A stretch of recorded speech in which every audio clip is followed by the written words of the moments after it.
Hey guys, in this video I'll show you how to change a time zone in Confluence. Now the first thing I want you to do is log into Confluence, come to the top right and click on your profile icon.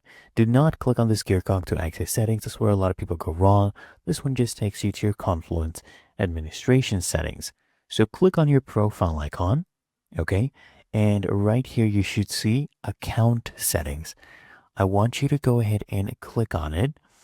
And right here, it will take you to your Altasian account, right? Now here, what I want you to do is click here at the top where it says account preferences. I want you to click on it. And right here under language and region, you'll see time zone.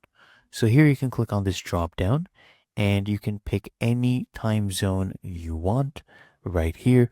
So mine is Africa +3 here in Nairobi. So choose this one. And as you can see, your time zone has been updated. You just have to wait about a minute for it to apply in all of these tools as well. But otherwise, it's really that easy. And that is how to change a time zone in Confluence.